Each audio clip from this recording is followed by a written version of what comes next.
Hey guys, welcome back. So today we're working on this Troy-Bilt Chipper vac. It is powered by a 5-horse Tecumseh engine and was given to the channel by a local subscriber, Tom. He picked this up, I think some time ago as a project and just never got around to fixing it, so he passed it on to us. So thank you, Tom, for that.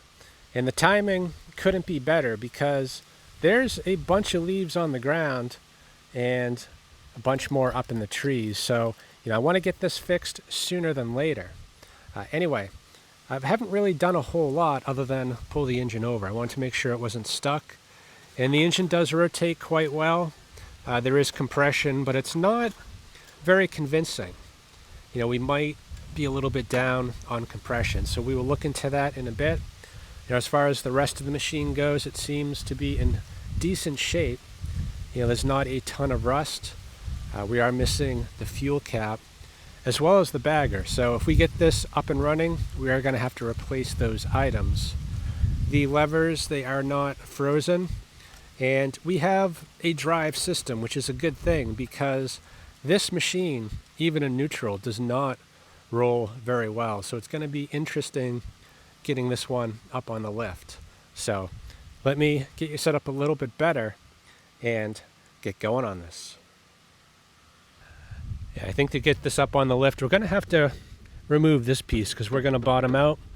So there's a couple of fasteners right here, which of course aren't going to spin out without tools. Actually, that one's already loose.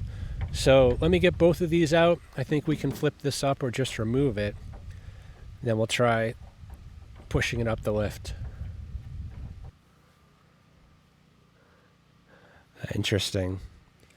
There's a safety switch right there. So that'll kill spark if that's not connected, and it wasn't connected. Huh. I wonder if that's why someone got rid of this thing. Tom, I'm not sure if he bought this or if he picked it up out of the trash, but someone got rid of it for some reason.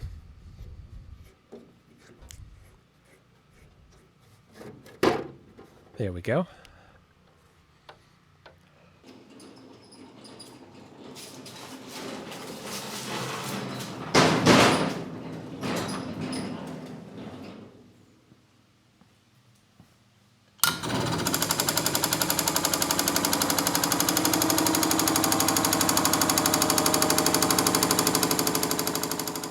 Before we dig in on the fuel system, let's just check some of the vitals here. We're going to check for spark and check for compression. And assuming we have both, we will focus in on fuel. So I did reattach the front vacuum and attach the clip. So we should have spark. So let me pull the engine over and hopefully we see that light up.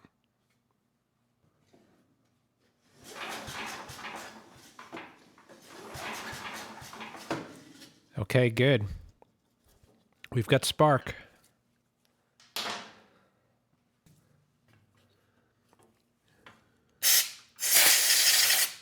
There's a bunch of debris around that plug, and that plug is pretty rusted up. It could be original.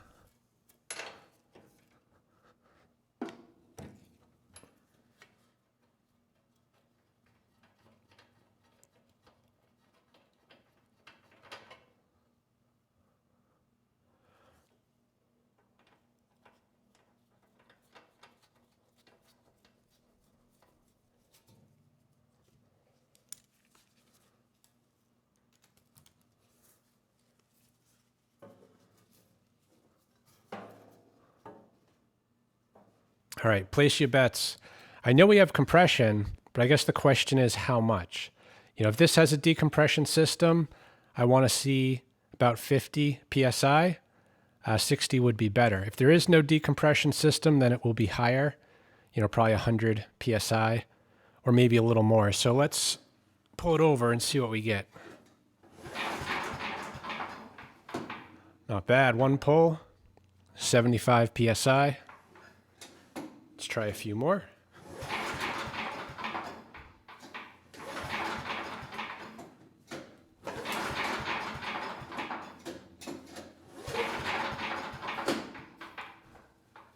Yeah, we're at 90 psi. So we've got spark, and I think we have enough compression. Do we have fuel? I would say unlikely. Although I'm sure the original plug still works. I think it's time for a new plug. That one looks like it's been in there for a long time. So this is a new Champion RJ19LM. I did double check the gap. It's right at 30 thousandths.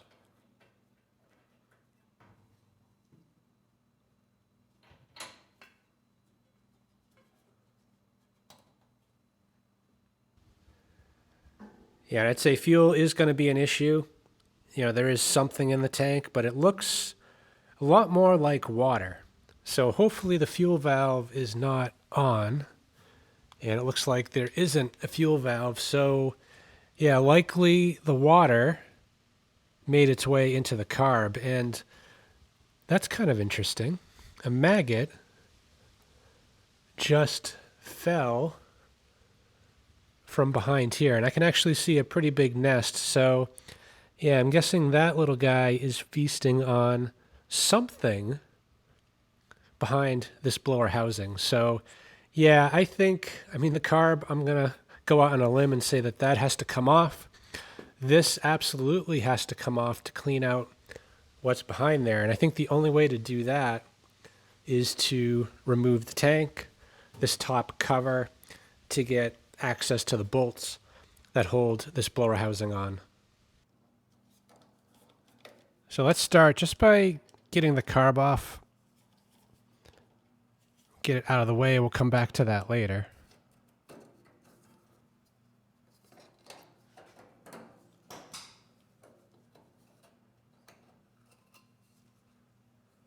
The filter looks well used.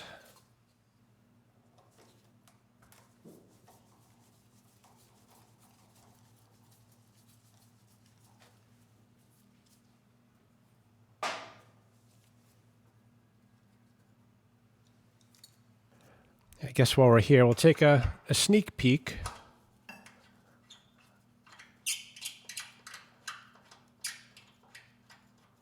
It's a good sign. At least the needle came out fairly easily. Bowl doesn't look too bad, but the float looks terrible. It's very green. We got some chunks of something. So yeah, this carb not looking great. But for now, let's just put this back on.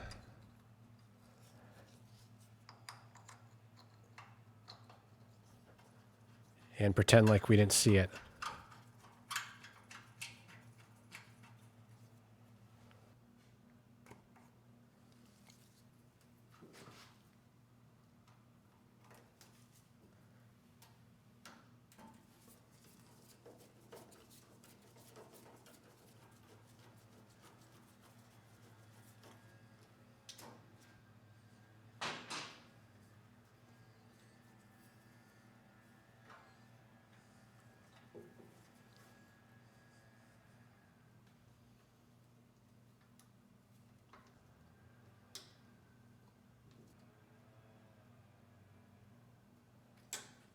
Yeah, it's not coming off. There's just too much rust and corrosion, so we'll just detach it from up here.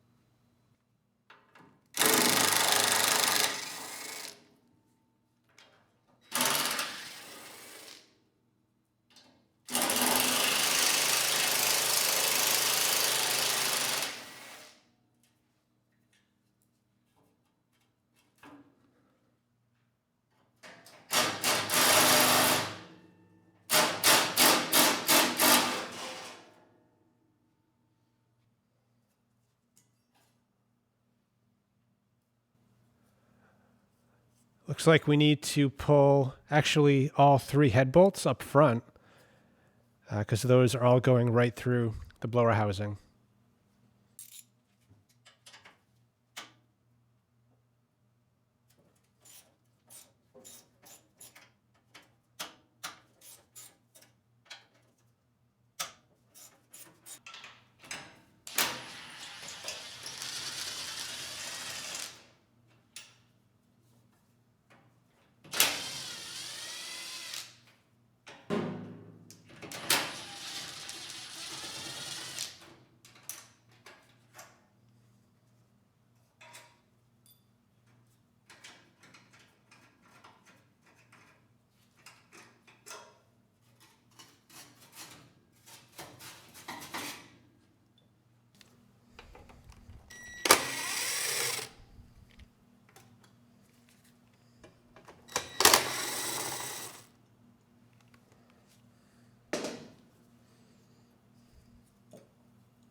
Huh.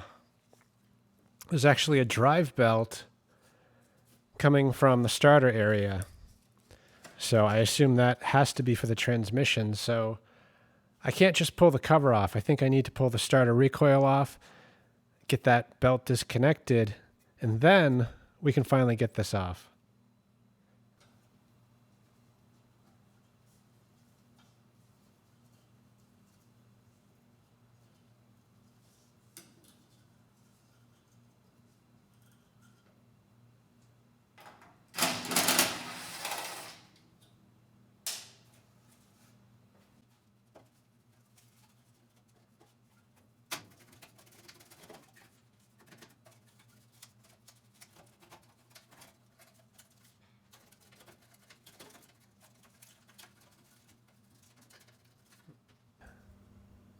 I don't think there's any way to get that off.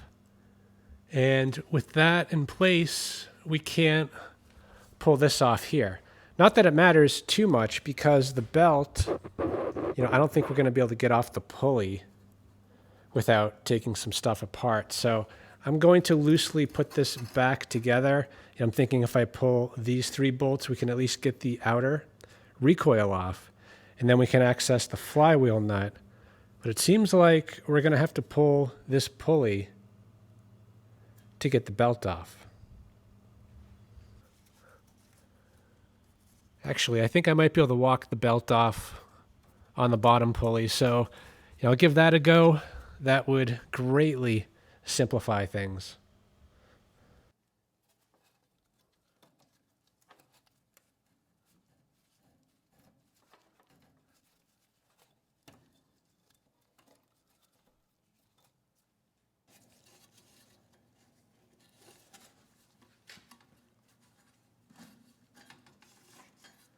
There we go.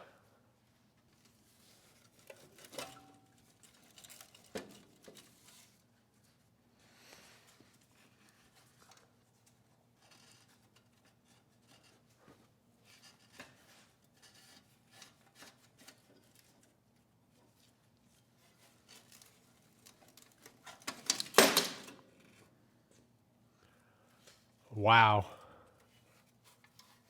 That is quite a mess. I would say the critter was living in there for quite some time. Hopefully he didn't do any damage. It's not too much better over here. I can see the maggots crawling around right there. And there's definitely a smell of death coming from this area. So there is a somewhat recently deceased critter. So let's get this stuff vacuumed out. We'll get it cleaned up a bit and put back together.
I think we got pretty lucky.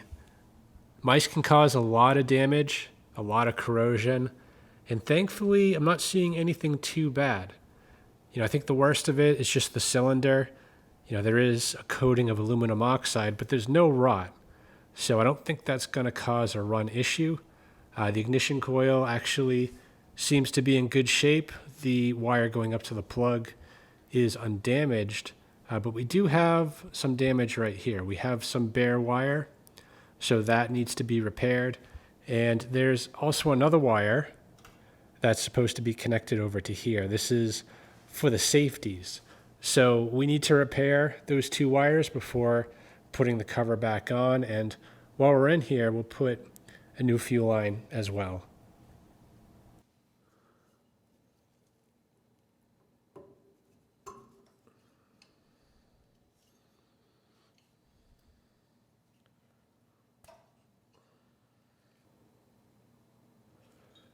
It's a pretty thin spade terminal, and I actually don't have any like that. But I do have these wires here. These are for a Briggs ignition system. And the spade, it is the right width, and they just fit on there. So I think we can get away with using those. It doesn't have the 90 degree like the original, but I don't think that'll be a problem. So I'm going to cut both of these wires to the proper length, and we'll just pull out the bad.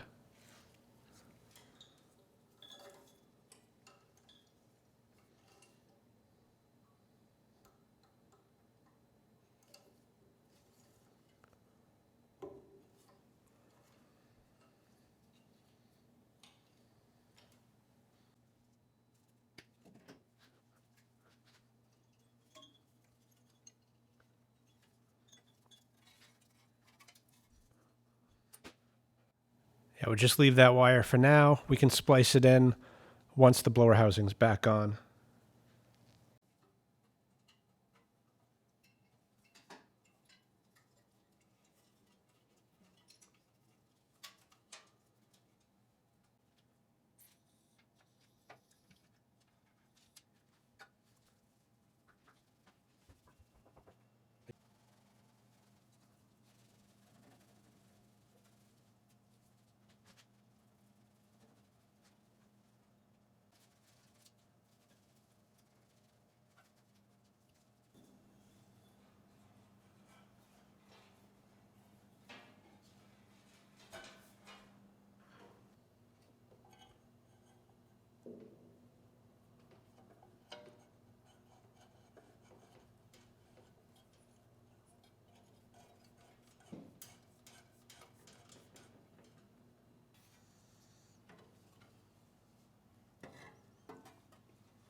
Might as well check the others while we're here, at least the ones we can get to, but usually the ones around the exhaust, they do tend to loosen up or stretch.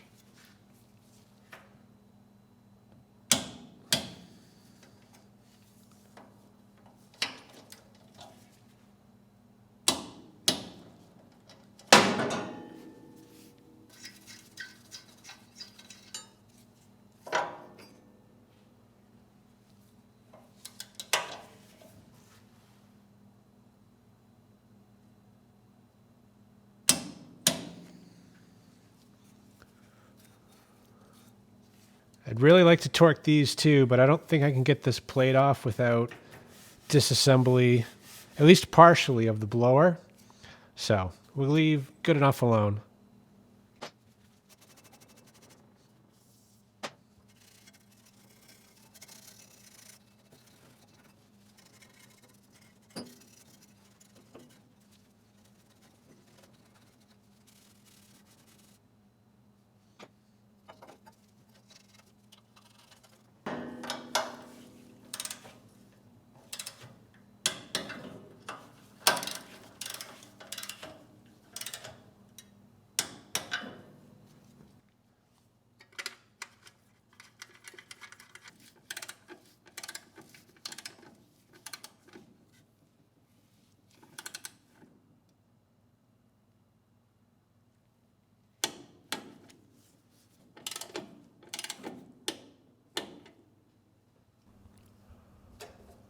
Well, we've got spark, we've got compression, we've evicted a critter, and we have oil.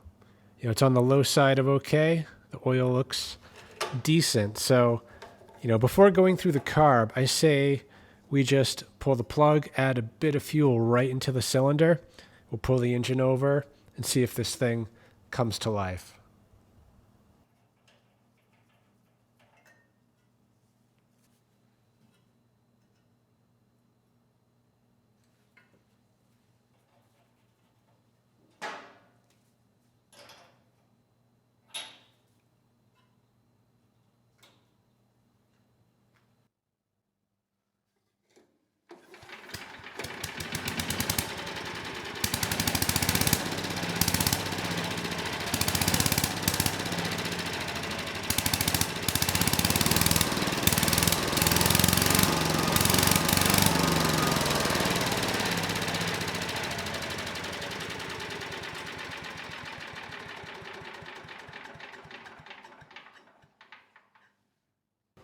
That engine sounds great, which is kind of hard to believe.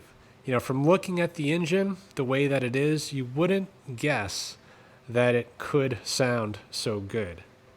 So we really just need a carburetor that can run this engine. And of course, the one that came with the machine, it's not in great shape, but let's not give up on it yet. Let's open it up and see if we can't get it working again.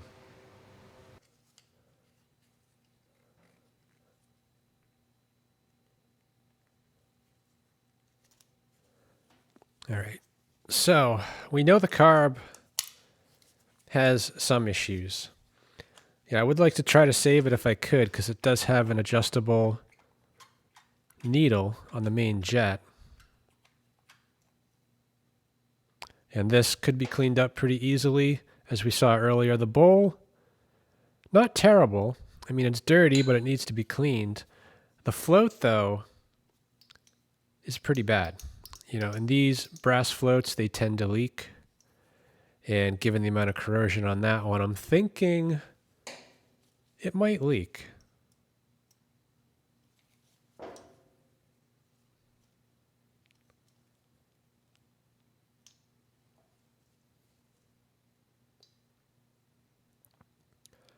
Needle looks good.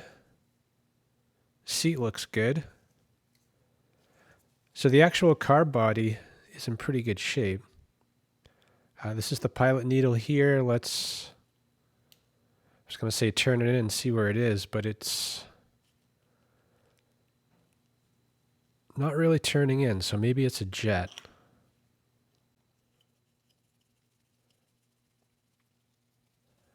I'm thinking it's a needle because I do see a spring on it. So either it's so gummed up it wouldn't go in any further, or someone already cranked it all the way in for some reason. That's pretty much it. The emulsion tube, it is removable. I'm not going to try unless we have some run issues. You know, I would like to clean this up a bit in the ultrasonic and give it a try. And if it doesn't run right, you know, we can pull that emulsion tube and go through that as well.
Well, surprisingly, this carb cleaned up really well.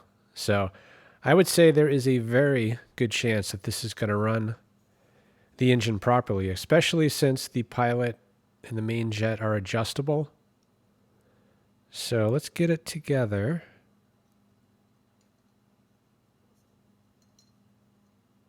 Starting with the float and the needle.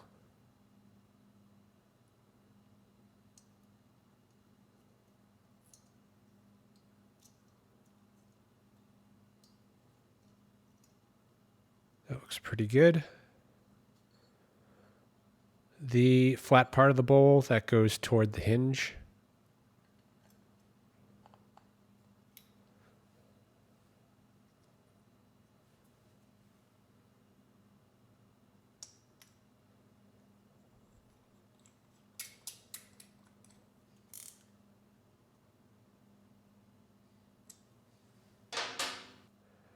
Yeah, this O-ring that was on the main jet needle, it's not in the best shape. So that could be a vacuum leak and cause things to run lean or just inconsistent. So I'm going to steal this one from a parts carb, which admittedly isn't perfect either, but it is, I think, a lot better.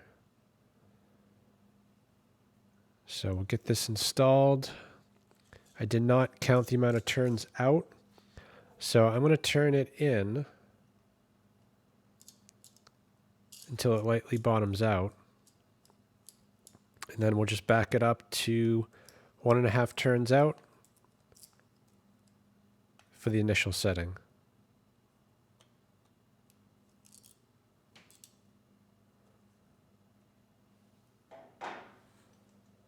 Now, both these needles, they have a washer and an O-ring. For this one, the O-ring actually stayed in there, and it looks to be in pretty good shape from what I can see. So I'm going to get this reinstalled. Yeah, I don't know the initial setting or the setting that it was since someone turned it all the way in. So I'm going to do the same. We'll just lightly bottom it out and then back it out 1.5 turns.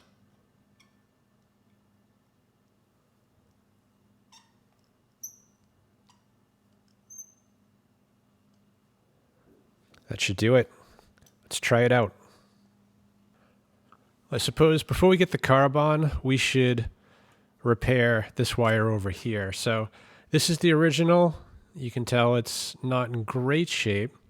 And this is the Briggs one that we attached to the coil. So I'm thinking if we cut the wires right about here and then join them together, this switch should operate.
Yeah, that should do.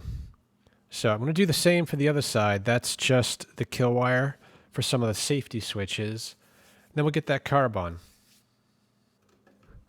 This side's a little bit different. This is a insulated wire block. So we'll get off the bad wire, and if we just add a ring terminal to the new wire, we can connect it where it needs to go.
Needle and seat, they are working. We are full of fuel right to there. So I'm going to pull the engine over, assuming it starts. I'm going to make some kind of rough adjustments to the needles. We'll do fine adjusting later once the engine's warmed up. But I do want to get the engine running good enough so that I can test the drive system.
That was a pretty good test. The engine still sounds good, and the drive system works as well. So I was starting to tune the carb, and then it was like we lost spark, but I think we actually just ran out of fuel. So I'm going to refuel. I want to get it restarted, get that carb a little bit closer to where it needs to be.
Well, as good as the carb runs the engine at full speed, it can't idle the engine down. So the pilot circuit seems to be completely plugged. No amount of adjustment on this needle for the pilot circuit made any kind of a difference. So I think we are going to need a new carburetor. That said, though, the engine has definitely earned its oil change. Yeah, this machine was covered in oil when I got it. I mean, it still is. I was worried something was leaking, and it could very well be, but what I'm noticing is that there's no good way to drain this. If I pull the drain plug, it's just going to make a complete mess, and it's the same on the other side. So rather than pulling one of those plugs, I think I am going to siphon out the oil from the fill.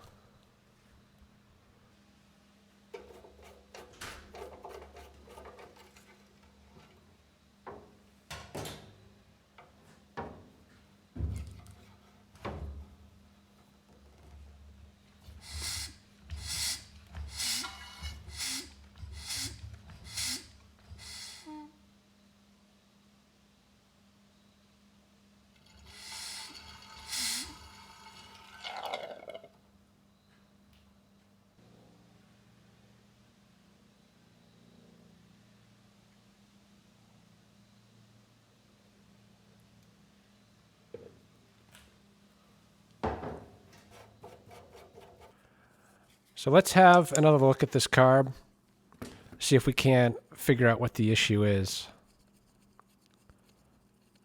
So we'll start with the main jet needle. There's actually a passage, a very small one, on the side that feeds the pilot circuit. That's how the pilot circuit draws its fuel. So, I did check this when I was putting it back together, and the passage is clear. So I don't think that's the issue. Let's get the needle out, which I backed out most of the way. Yeah, I think I set it initially to 1.5 turns out.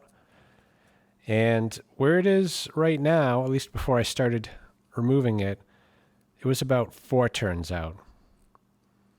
And fuel was just not being allowed through. So there is still an O-ring in there. I want to pull that out because I'm going to use a bit of carb cleaner. And the carb cleaner does damage the neoprene rubber. So like this gasket I want to take out. The needle seat I can't really take out without damaging it. So I'm going to leave the seat in there, but that is also neoprene rubber. So we want to be careful with that. Also, the emulsion tube has O-rings on it. And we might have to put new O-rings on when I'm done trying this out, because what I need to do is spray some carb spray through that hole. We should see it spray into the throat of the carb. And then the other passage is right here. It's not the main passage, but you can see they've actually drilled a hole and then they plugged it. And they actually did the same here on the side. They drilled a hole right through to the main pickup. So there's a little port in the side of the big tube that draws the fuel up this little side channel. And I'm thinking that's what's clogged, because the top part of the carb, when we cleaned it, looked pretty clean, but from about the float down was not clean. So the clog is likely somewhere internal right here. So let's get that O-ring out. We will test the passage through to the carb throat, as well as the one down here.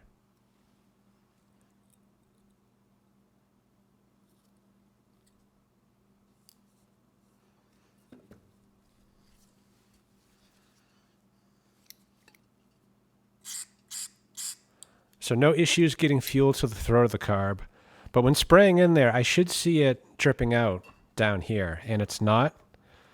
So let me try poking at where the hole is, although I'm not sure this is the right tool for it. Might not fit in there.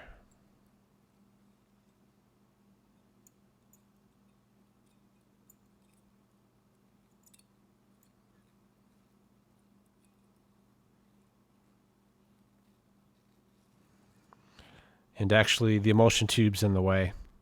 So that has to come out.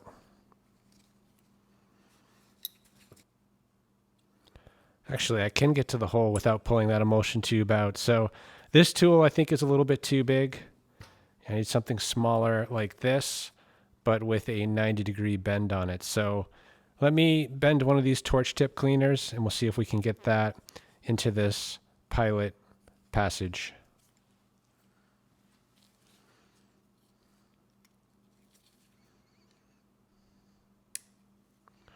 Nope. Torch tip cleaners, they are too brittle. The torch tip cleaners, they're too brittle. I tried bending one, and all it did was break. So I'm hoping the dental tool is a little bit more forgiving.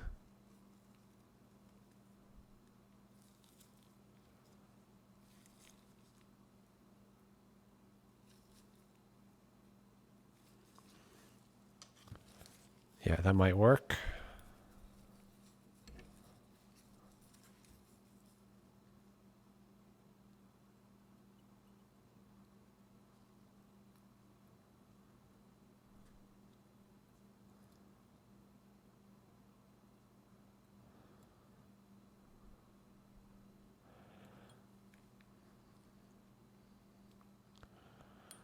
It's still not going in. And this is a tiny little tip.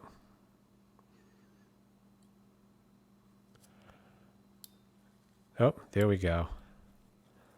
So it was just really clogged. So let me spray some carb spray in there again, and hopefully we see it dripping out the bottom here.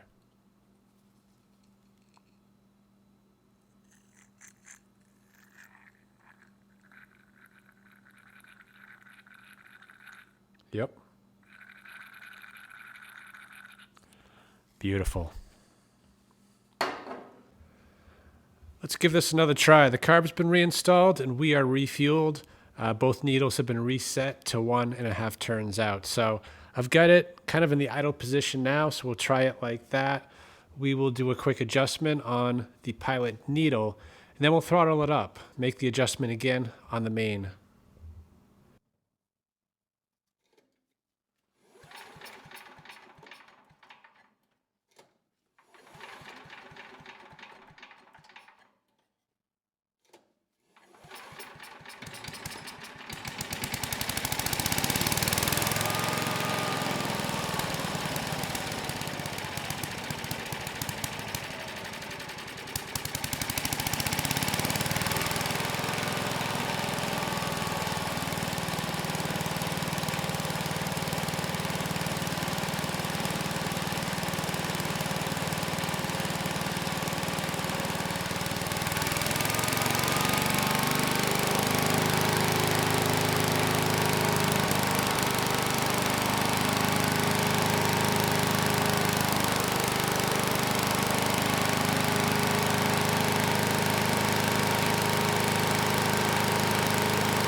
Yeah, this time around, very big difference. The engine had no problems idling. Turn and a half out was almost exactly where it needed to be. I tried fine tuning it, but it didn't need a whole lot. I even tried backing this idle set screw out just to see how low the engine could idle, and it could get down there pretty low. So yeah, I'm pretty happy with the way this turned out. I'm not sure this guy is very happy with what's going on here, but given what I'm seeing, I think this is just about ready to bring outside and just in time because there are a ton of leaves out there. So I did get a new air filter, so let's get that installed. We'll get the tank thrown back on. And I guess the one big holdout here is the bag. So I'm going to get that ordered up, and hopefully in a few days, we will get this outside.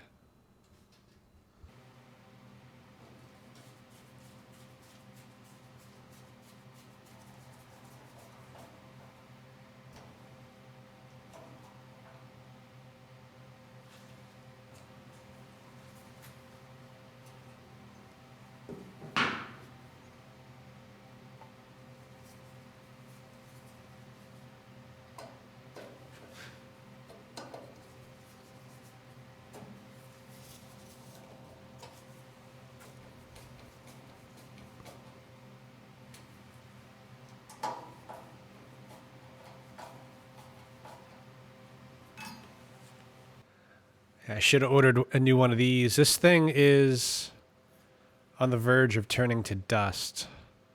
So I'm going to order one of these, but for now, I'm going to run what I have.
Yeah, it looks like the tank dried itself while it was off the machine, and it's pretty clean in there. So I don't think we need to do anything with the inside of the tank, but we do need a cap.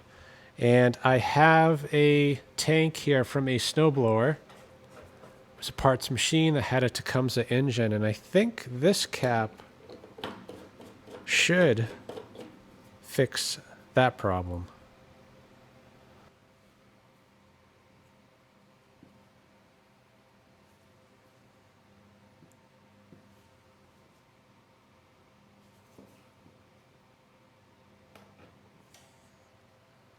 Now, there was no fuel valve or fuel filter on this originally, which doesn't make a whole lot of sense. So I am going to add an inline valve and filter. Now, this is a gravity-fed system, so if the needle in the carburetor isn't making a perfect seal, gravity is going to have its way, and all the fuel from the tank is going to get pulled down into the crankcase. So it's always a good idea, at a minimum, to install a fuel valve.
Well, it's been a few days and the bag showed up today, so I'm going to test fit it and I think we'll be in good shape. Now, this is not an OEM bag. Actually, the OEM part is discontinued. So this is an aftermarket part sold from someone on eBay for about $100. So I wanted to make sure that this was good before ordering up this bag.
Yeah, I'm glad I kind of cleaned it up. It's definitely a dusty job. Anyway, this machine is performing flawlessly. I've been out here for quite a while. It's done a very good job. Obviously, I have a lot more to do. And the wind's not helping, because as soon as I clear, it blows more leaves in. But it's surprisingly working quite well. I kind of wondered what the point of something like this was, because, in the past, usually I just use my lawnmower with a bagger and collect the leaves. And as I'm sure you know, that fills up really fast. So actually a couple years ago, I got a huge bag that I dragged behind my tractor to collect the leaves. And that also works well, but it fills up really fast. And it doesn't break the leaves down like this does. I mean, I can go quite a few passes with this machine before having to stop and empty it out. So from that point of view, this machine actually is quite useful. Anyway, at the end of the day, this didn't really need a whole lot. And now it's back up and running again. So I hope this video helps someone. Thanks for watching.